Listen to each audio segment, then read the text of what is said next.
Hi అండి, నమస్తే. నేను ఈరోజైతే కోడిగుడ్డు పులుసు ఏ విధంగా తయారు చేయాలో మన వీడియోలో అయితే చూపిస్తున్నానండి. ముందుగా అయితే ఒక బౌల్ అయితే పెట్టేసుకున్నానండి. కొంచెం ఆయిల్ వేస్తున్నానండి.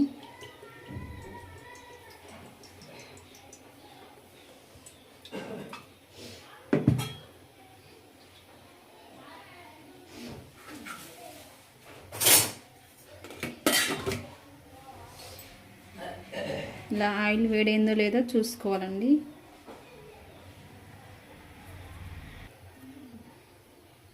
ఇలా ఆయిల్ వేడైన తర్వాత ముందుగా కట్ చేసి పెట్టుకున్న ఆనియన్స్ వేస్తున్నానండి.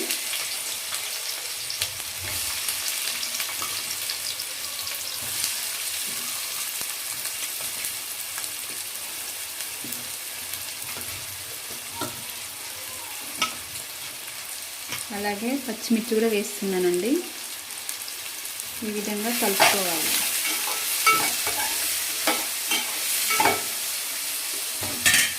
ఇలా మూత వేసుకోవాలండి.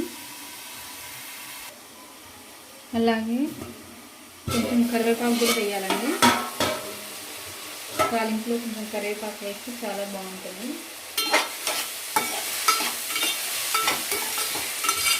ఇది దగ్గరికి అయ్యేంత వరకు గ్యాస్ సిమ్లో పెట్టుకోవాలి. ఆనియన్స్, పచ్చిమిర్చి ఇవన్నీ కూడా బాగా దగ్గరకు అవ్వాలి. బ్రౌన్ కలర్ చిన్నగా వేయించుకోవాలండి. అలాగే ఇప్పుడు మూత తీసి ఒకసారి చూడాలండి.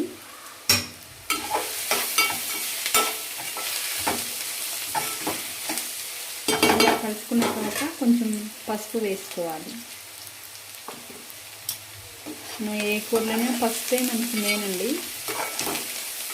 పసుపు వేసుకోవాలి. ఏ వంటలో అయినా సరే కర్రీస్లో పసుపు లేకుండా వంట చేయకూడదు. అందుకే మనం పసుపు ప్రతి ఒక్క కర్రీలో పసుపు అయితే ఎక్కువ యూజ్ చేయాలండి. మళ్ళీ ఒకసారి మూత పెట్టేసుకుందామండి. మళ్ళీ ఒకసారి మూత తీసైతే చూద్దాం కర్రీ ఏ విధంగా వచ్చిందో. అలాగే కొంచెం నేను అల్లం పేస్ట్ వేస్తున్నానండి. అల్లం పేస్ట్ వేస్తే కూడా చాలా బాగుంటుంది. మన ఎగ్ సూప్లో మాత్రం అల్లం పేస్ట్ వేసుకోవాలి, ఖచ్చితంగా వేసుకోవాలి. ఎందుకంటే కొంచెం స్మెల్ రాకుండా ఉంటుంది.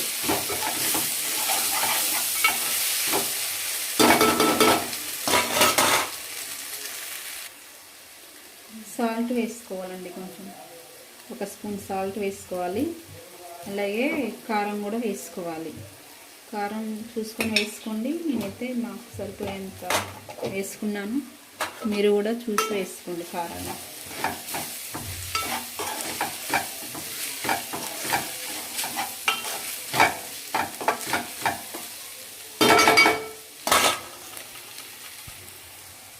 ఇలా కారం వేసుకున్న తర్వాత ముందుగా నానబెట్టుకున్న చింతపులుసుని అయితే వేసుకున్నానండి. చింతపులుసు కూడా మీరు చూసుకొని వేసుకోండి. మరీ పుల్లగా ఉన్నా బాగుండదు.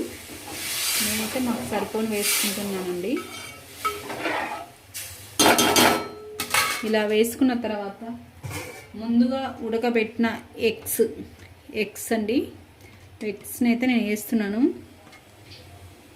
ఇలా ఎగ్స్ ఎప్పుడైనా సూప్ అయిన తర్వాత ఎగ్స్ పైన వేసుకోవాలండి.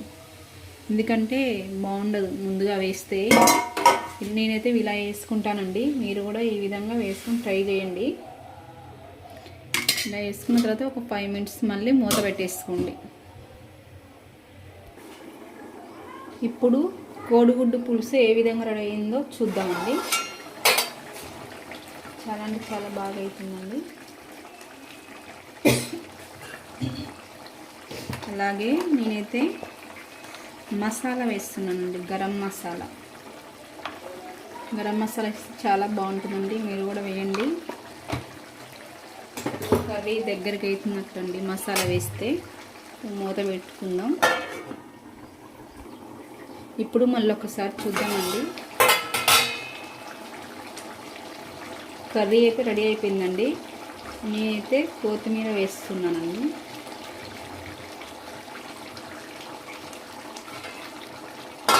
కోడిగుడ్డు కర్రీని మీరు ఈ విధంగా ప్రిపేర్ చేసుకోవచ్చండి. ఇప్పుడైతే చూడండి కర్రీ అయితే పర్ఫెక్ట్గా రెడీ అయిందండి. చాలా అంటే చాలా పర్ఫెక్ట్గా అయిపోయింది.